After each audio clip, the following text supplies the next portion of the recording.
everyone, this is the Auckland Youth Day cleanup. We are right here in Ejino where it is taking place from Okada Park down to Ejino and all around the Ikorodu axis. We'll be interviewing the residents and also the organizers to tell us what they think about this program. Don't go nowhere, we'll be right back. Charlie and TV.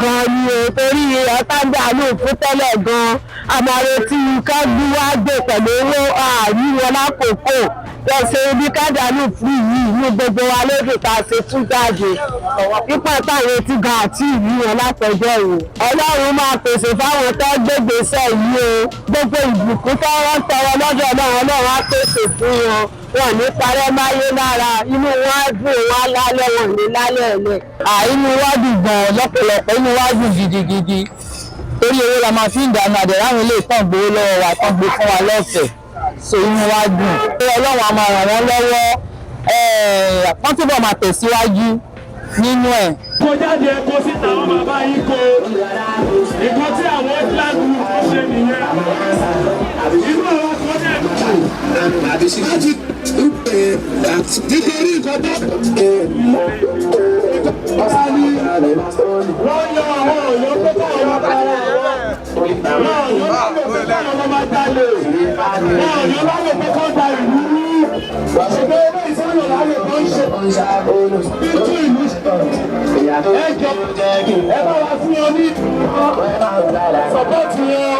Ẹ ní látẹ̀ ìkú láàrin yín mọ́ o gbogbo nǹkan kí nǹkan tẹ bá ń dáwọ́ lé ilé tó máa já sí eléyìí tó ń ṣe yìí ìlú fọwọ́ sí ọba fọwọ́ sí gbogbo wa la fọwọ́ sí eléyìí tó ń ṣe yìí gbogbo wa la fọwọ́ sí Ọlọ́run adé tó wà pẹ̀lú ilé eléyìí tó ń ṣe yìí o àti ẹ máa ṣe o gbogbo eléyìí tó ń ṣe yìí à ń sọ fún àwọn ọ̀dọ́ tó kù tó wà ní Ìkòròdú ẹ yé para yín mọ́ o ẹ yé dàlú rú mọ́ o ẹ wọ nǹkan gidigidi táwọn ẹni yìí ṣe ẹ̀yin ló ẹ jẹ́ ká ṣìkan máa ṣe ká lè tún ìlú Ìkòròdú ṣe ọ̀dọ́ ni wá àwa ni ọ̀gá lọ́la àwa ni leader of tomorrow ẹ jẹ́ ká dìde káwọn ògbó táwọn Auckland Youth ṣe yìí ẹ jẹ́ káwa náà mú lọ́kùnkúndùn káwa náà mú ìlànà dáwé láti ṣe ẹ jẹ́ kí a ṣe kí ni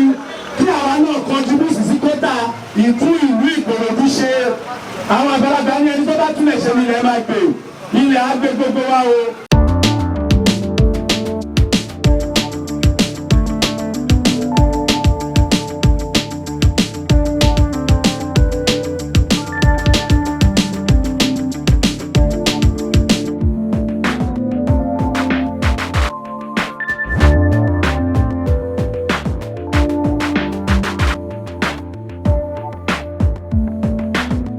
Actually, first of all, we need to talk about this place where we are. You know, this is traditional heritage in Ikorodu as a whole.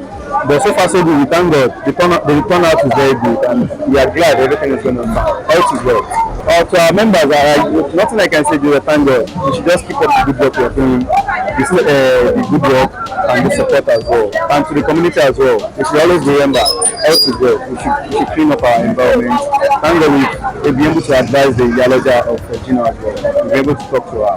Health is well. Wọ́n gbàdúrà fún yín pé ẹ̀mí padà sẹ́yìn wájú rẹ̀ máa lọ lórúkọ Jésù ẹ̀mí dọ́mọ ọ̀tá ẹ̀mí bọ́ṣọ yìí rẹ̀ fẹ́ wọṣọ ẹ̀tẹ́ aṣọ tẹ ọ̀rọ̀ yìí tẹ̀ ń kúrò Lagos aṣọ àpọ́nlé ni ẹ̀mí rẹ̀wọ̀n ẹ̀mí wáṣọ ẹ̀wọ̀n tó máa fi jáde lẹ́yìn.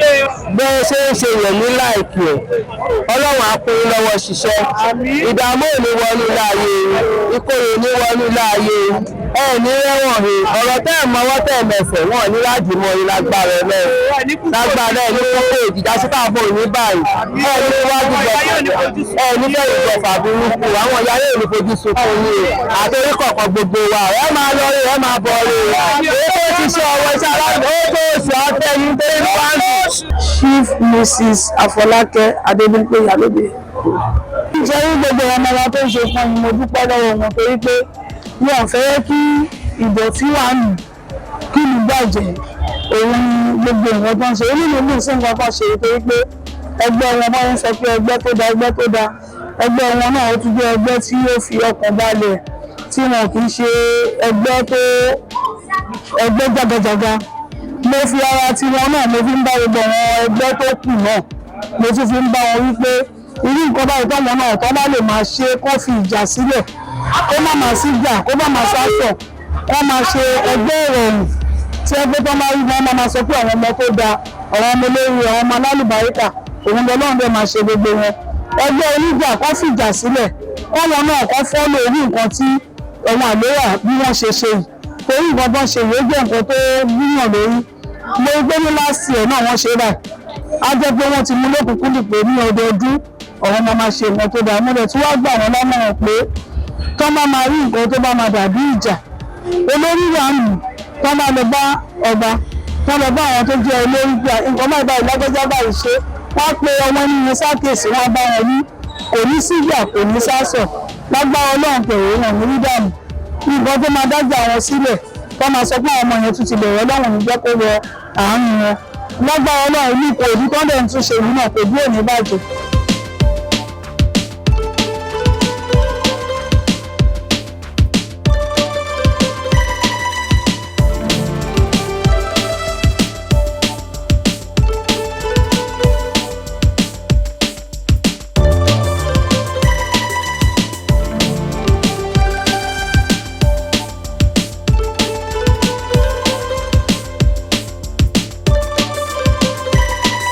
ẹgbẹ́ yá máa lékún ni o ní bí lágbára Ọlọ́run o ní ọdún tó ń bọ̀ báyìí ẹ máa kọ́ ọ̀pọ̀ gidi wá fún wa ni àwọn tó ń pàṣẹ tó ń bá dìbò gan ọ̀ṣun ìbọn báyìí fún wa ẹ ṣe adúpẹ́ látọ̀ ìjọ ọba alẹ́ o ní sàrídà ògùnṣẹ́ àlè ń sọ ẹ ṣe gan ayé yóò bẹ̀ ní dọ̀tí gbogbo ìjọ ṣe èyí tí báyìí tẹ ìyá mi lẹ́nu gan pé ẹgbẹ́ báyìí sí wa padà fi ṣéèkì gidi gan gbogbo obìnrin ayé wọ́n ṣàdúrà fún ẹgbẹ́ yá máa rògbò ní bí ìwé ọdún tó wọ̀ báyìí Amẹ́ríkà London gbogbo wọn máa gbé mi lórí ẹgbẹ́ yìí lágbára Ọlọ́run lágbára ọgbà bíi amáyé bó ṣe máa jẹ́ ni mo ṣe sọ ẹ̀. Coming from Ada, Junior, Obale and co, and we are still moving forward. What we want is progress of Auckland, not only fighting or doing all those community negativity. We want positivity in Auckland. We want positivity in Auckland. That's what we want. We don't want to be around. Let's empower ourselves. Let's ginger ourselves to do good things in the community, and that's what we want. More and more of this is still coming from us, we Auckland youth. Yeah, we appreciate. And we want the government to see into this. Maybe they can also do more than we've been doing.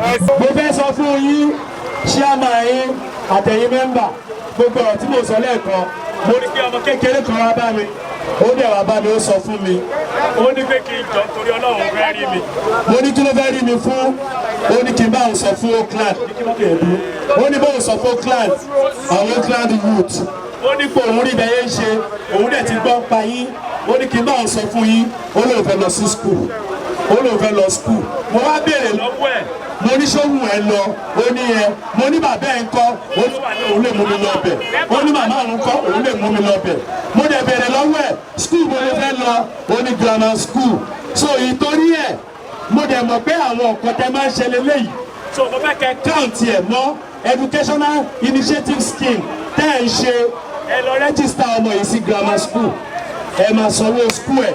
Mo dẹ̀ fẹ́ sọ fún yín, ṣé ẹni bóyá máa ṣe kíní bóyá máa ṣe registration ẹ̀ máa gbé Ọlọ́run adé gbé. Máa fẹ́ ṣe kíni báyìí, máa fẹ́ kẹyìn ọ̀hún bí èèyàn mẹ́ta láàrin yín. Ẹ jẹ́ kí wọ́n tẹ̀lé ọmọ yìí lọ sílé, kán lọ gba consent, kán lọ gba yọ̀ǹda lọ́dọ̀ àwọn òbí ẹ̀. By next week ọlọ́la Jímọ̀ tẹ́ bá ń ṣe nǹkan míì kán mú òun lọ sí grammar school kán lọ register síbẹ̀. Adé máa monitor ẹ̀. Thank you so much.